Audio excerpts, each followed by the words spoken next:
Hi, I'm Catherine Diorio, and welcome to Check Please, the show where regular people from all over Chicago recommend and review their favorite restaurants. So this is how the show works.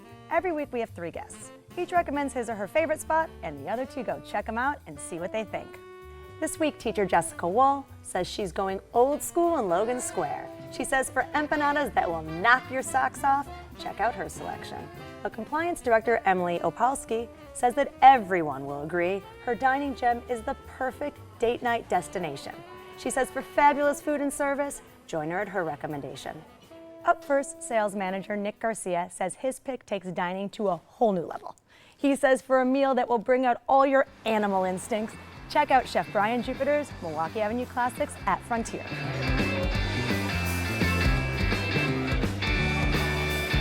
Frontier, it's kind of as the name says. It's the Frontier. Our whole intention of the restaurant was basically a place that's similar to how we ate probably up until 70 years ago. And we wanted to do it basically in a tavern atmosphere. It can be an adventure. Whole animal service, pigs, lambs, goats, boars, alligators, all carved tableside. I do have a lot of southern twists on it, but we like to keep it open. If I want to run something that's, has heavy Italian influence, I want to be able to run it, but I'm going to throw some turtle in it, or I'm going to throw, something different. And that's just kind of how I do it. The average diner is just so much more educated. You really can't get away with just serving crap. People know. Our favorite thing to do is suggest something that they'd never think in a million years that they would eat, and then it's great when you go back and check on it, and you're like, wow, that was like my favorite thing that I had all night. So that's always exciting to watch. So many great restaurants in Chicago, you can't ever let your foot off the pedal. So we want you to come in, have fun, enjoy the service, and feel a part of it all.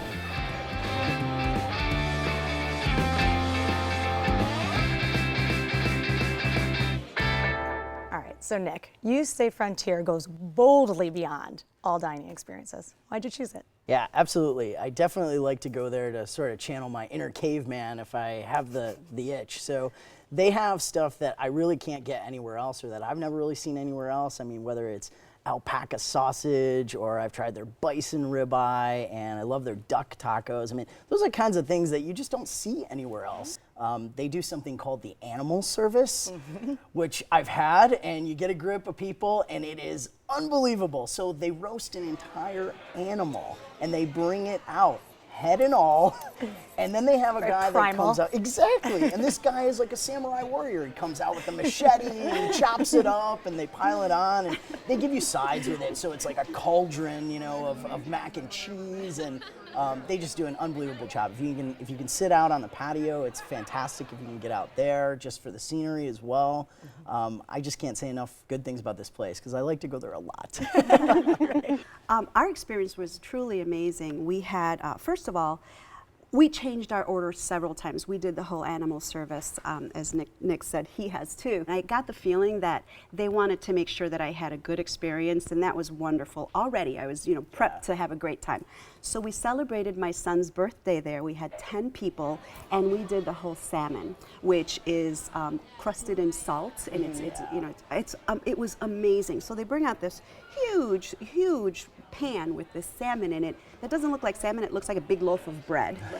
And then the guy, the samurai guy, comes in and he cuts it all up, and it was absolutely amazing. And the mac and cheese was the best mac and cheese I've ever had. And my sons were there. They're teenagers. They're self-proclaimed Picatarians, right. And they absolutely loved everything we had. One of the things that Chef Jupiter does as well is you can request, after you request your whole animal cooking in advance, and you can pretty much throw anything at him, and if he can source it and it's something that's going to cook well, he'll do it. So you'll see alpaca, you'll see llama, you'll see kangaroo, and you'll see alligator, in addition to the boar, pig, and lamb that you might see, at another place that does whole animal cooking. I unfortunately didn't get the chance to do animal service, although hearing Emily and Nick's opinions of it, I'm definitely going to have to go back. I ordered just off the regular menu. I went with my boyfriend, and we started with oysters, then we had alligator scallopini with cheddar gnocchi. That was amazing, and it was in a a tomato beurre blanc, or like white sauce,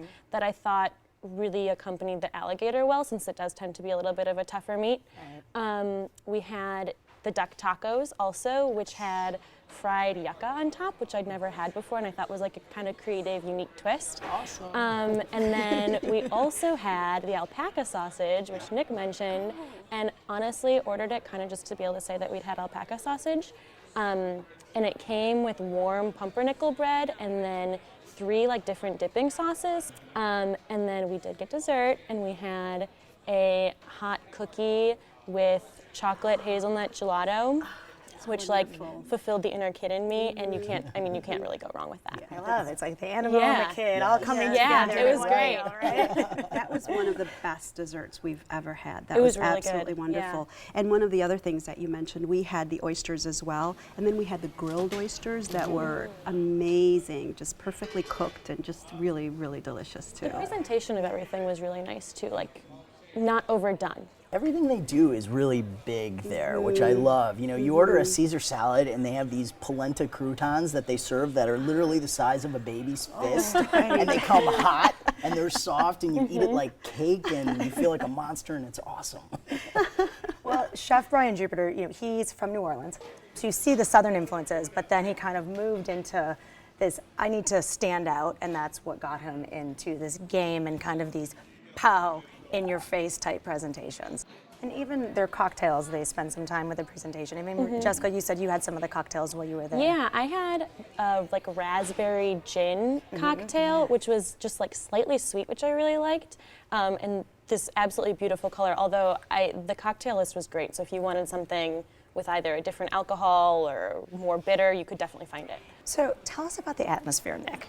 It's such a cool atmosphere because it's a neighborhood gastropub, but it's got the really high ceilings, and it's sort of old world inside, and then the patio gets great lighting too. So it's a very homey feel, if you will. It's very welcoming when you come in. The hostess desk is right at the front entrance, so when you walk in, you're immediately greeted. Absolutely love the atmosphere. It's very welcoming. That's great. Well, Nick, you chose Frontier. Sum it up for us. It's a fantastic gastropub with a surprisingly eclectic and meaty menu that I would recommend to anybody looking for something different. Jessica? I would say a wide range of unique meat options, a great cocktail and beer list, and a like trendy but still really relaxed environment. Great. And Emily? A great place for whole animal service, but also ordering off the menu.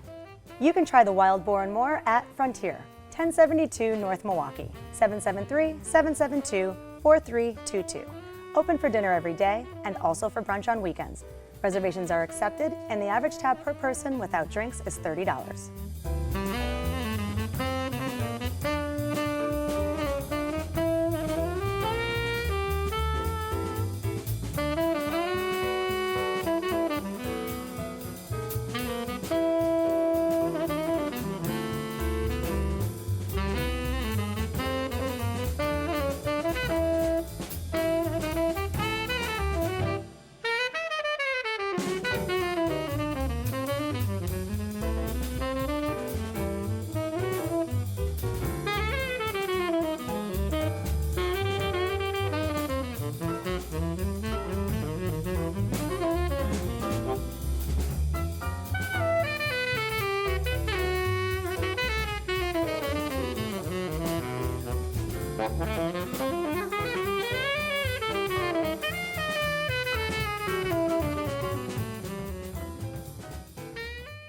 Logan Square is known for hot spots and hipsters, but Jessica Wool says there is so much more.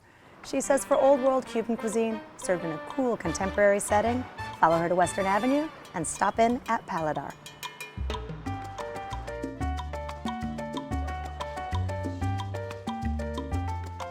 When you first walk in, the first thing you're going to see is black and white pictures, and they're all family pictures of me growing up in Cuba.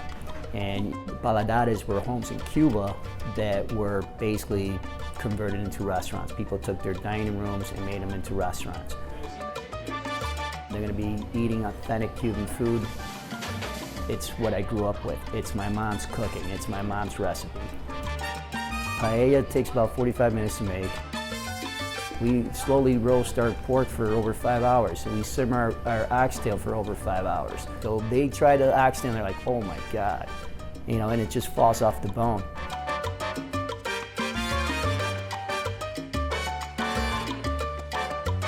It's nice knowing that you're making people happy. If I have to do backflips to make you happy, maybe after a few more shots of rum, I might be able to.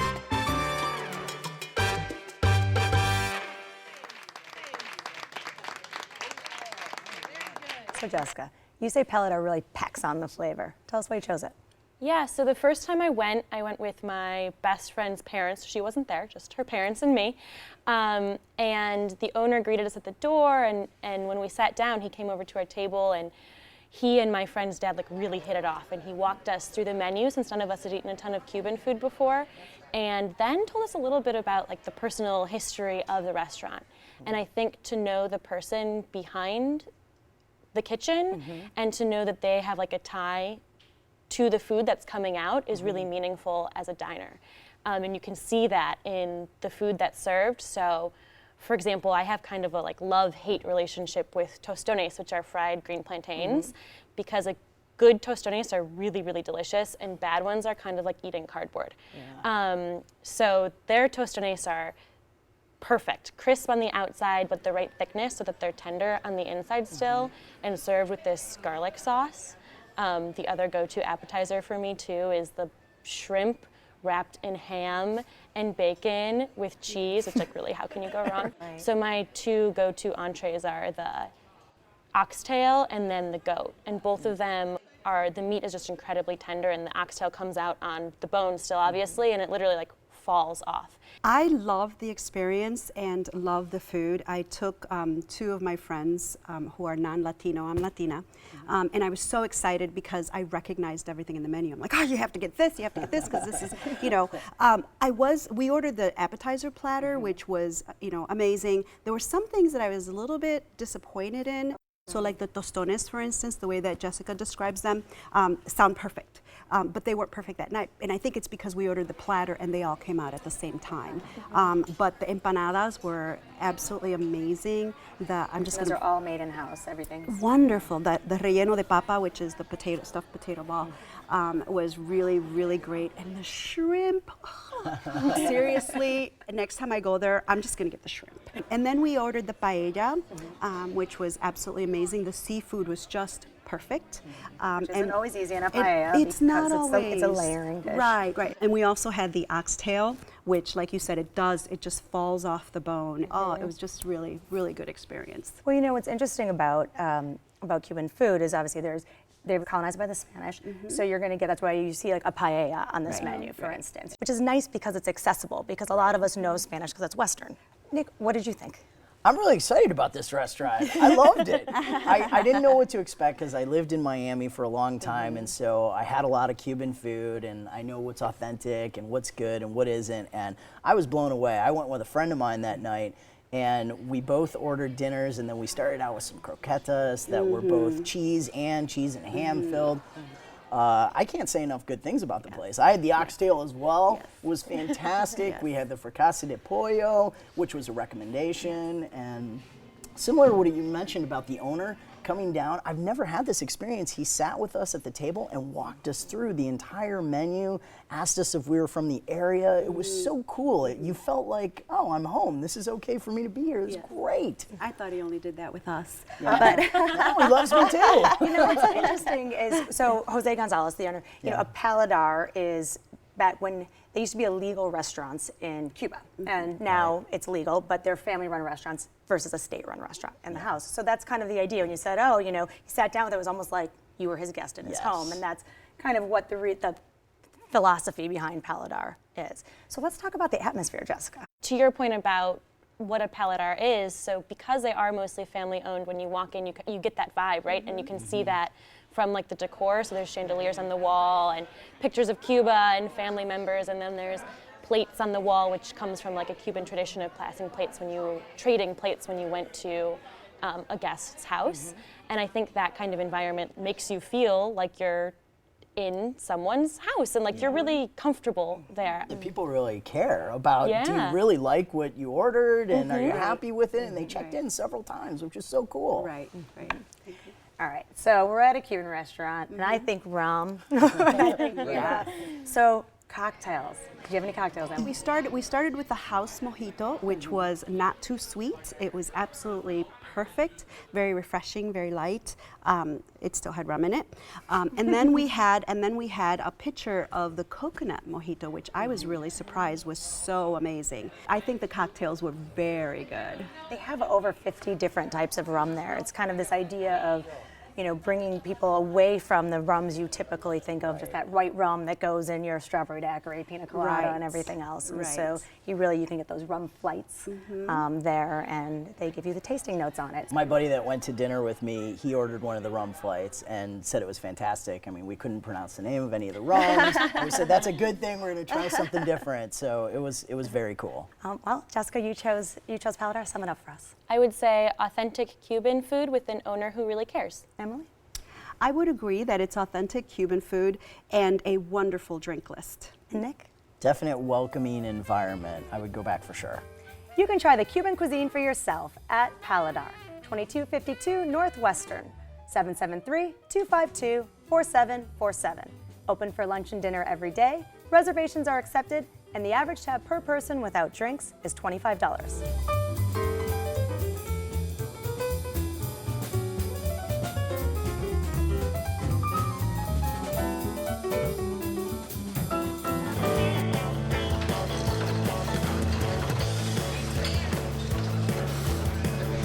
What do you need? Gino, what do you got for me there? Thank you. Hey Gina, how are you, man? You're welcome.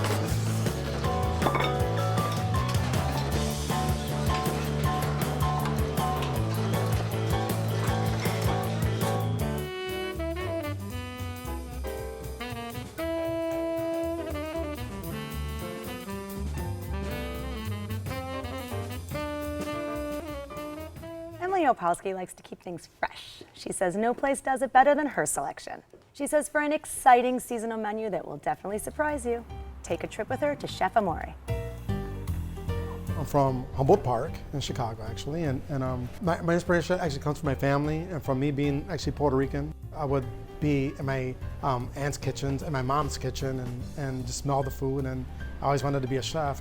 And I love food, I love the taste, the smell, the texture, and that's why I love doing what I do. Our food is contemporary American with a Latin twist and a French twist, basically. And we are very seasonal. We're local based, so we try to use, if we can, local farmers and local organic farms.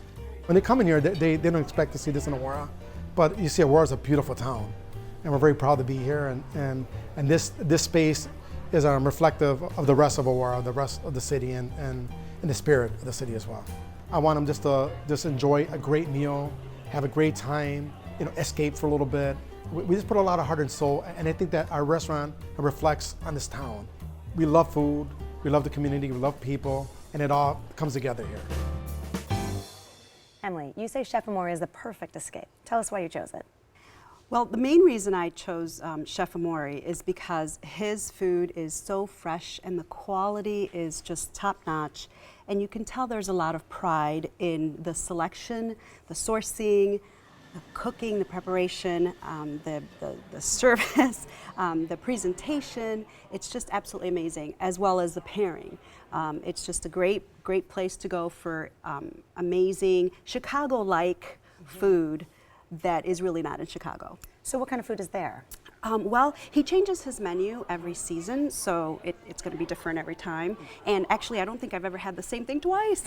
So, his salads are very, very fresh. There's always something surprising. And then I love doing the five course menu because every single piece, every single serving is amazing. Every single serving is just the right size, so you're not too full at the end. His desserts are wonderful. I just think it's just a great place. I'm sort of torn on this place. There were some things I really liked about this place, and then there were some things that were sort of marginal. We got there about 7:30 on a Friday night, and there were maybe 6 tables, and there were a few couples at the bar, and there was only one person, and I felt so bad for him because he had to wait on everybody, and so he was sort of pulled in 20 different directions. So we sat down. The appetizers we had were fantastic. We had a cheese plate that was out of this world. My wife had an asparagus soup that was served cold. It was fantastic. When we got our main courses, those were sort of marginal. I ordered a piece of meat. It was a New York strip, and I ordered it medium rare. It came medium well. I think it had been in the warmer for a little while. Okay. I was really impressed with the wine service. The wine list was fantastic. And I really love the fact that they serve the red wine at the right temperature, which is just under 60 degrees. And so I thought that was fantastic, a really nice touch, and I love the decor. It was very artsy and modern. I just felt bad for the server, but otherwise our experience was good. Now, when I was there, the owner also greeted us at the door, which was nice, and I was the last one to show up, and when I showed up, he came over to our table and was like, "Oh, your 4th member is here," and he started talking to me, which was like appreciated, I think. That's so we started with actually also like Nick's wife, the chilled asparagus soup, and then we had the prosciutto with Parmesan, olives, and then red peppers, both of which I thought were really great. We were able to order, there were 4 of us, so we ordered all 4 entrees. There was scallops, halibut, short ribs, and then the steak. And like Nick, I thought that the entrees were like the weakest part of the menu, and the general consensus at the table was that they were all just a little like over seasoned, so that we really couldn't taste as much as we wanted to the flavors of the different components of the dish. That being said, though, the halibut and scallops especially were cooked just beautifully. And then we also got both desserts. So we had the Valrhona chocolate cake and then the mango tres leches cake, and it was delicious. You know, we also had a dessert that I forgot to mention. Panna cotta was awesome. So I feel like the best parts really for me were the appetizers and the desserts, and the wine list was fantastic. Well, I mean, Emily, you don't live anywhere near Aurora, but you travel to go there all the time. We go there pretty often. Sometimes I'll take the train. I work downtown, and you know, sometimes we'll just drive up there. My kids also happen to like it, and you know, they're self-proclaimed, you know, Picatarians, and so you know, there's something for everyone. And one of my foodiest friends, who says he won't eat my cooking because I'm too skinny to be a good cook, we'll go there. Take it. So he went there and absolutely loved it. Amore also likes to do a lot of reduction sauces, which really pleased my foodiest friend. I love the decor too. He likes to, you know, put up pieces that are made by local artists, and so, you know, and then sometimes he sells them, but he likes to feature that kind of stuff. That's one of the reasons he moved to that area, so he wanted to be part of kind of the burgeoning art scene that's happening in downtown Aurora right now, which is why he features local artists. Right. Like you said, Catherine, this area is going through a renaissance, and so, you know, there are more restaurants coming up in the area. There are a lot more different kinds of businesses coming up in the area. It's very artsy. There are a lot of artists in this area, and architects are starting to invest in the area as well. So it's sort of, you know, coming along. Aurora is actually the 2nd largest city in the state. Yes. Yeah. So it's, you know, that was, you know, it's interesting, and so it makes sense that it's finally kind of resurging. So Emily, you chose Chef Amore. Sum it up for us. It's a gem that's Chicago-like, out there somewhere. Great. And Jessica? I would say upscale, but still very relaxed and comfortable. Go for the wine, desserts, and appetizers. Great. And Nick? They serve red wine at the right temperature. You can judge for yourself at Chef Amore, 33 West New York Street in Aurora, 630-375-0426. Open for dinner Wednesday through Saturday. Reservations are accepted, and the average tab per person without drinks is $45.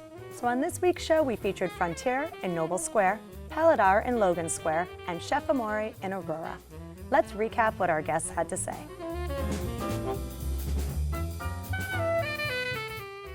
First, we made our way to Milwaukee Avenue and stopped in at Frontier. Nick recommends it for their unique meat options that you can't get anywhere else. Emily had a wonderful time and loved the whole animal service. Jessica gushed about everything she ordered and will be back for the whole animal service.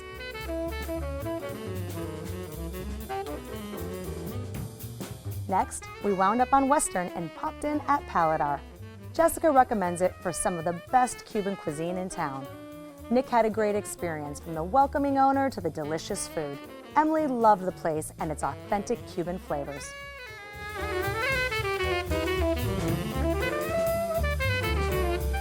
Lastly, we took you to the western suburbs and checked out Chef Amore. Emily recommends its big city flavors for any occasion. Nick said the food was just okay and had pretty slow service. Jessica thought the appetizers and desserts were fantastic, but the entrees were so-so. We had a great time this week. I want to thank my guests, Nick Garcia, Jessica Wool, and Emily Opalski. Join us next week for 3 new guests recommending 3 of their favorite restaurants right here on Check Please. I'm Catherine Diorio, and I'll see you then. Cheers. Cheers.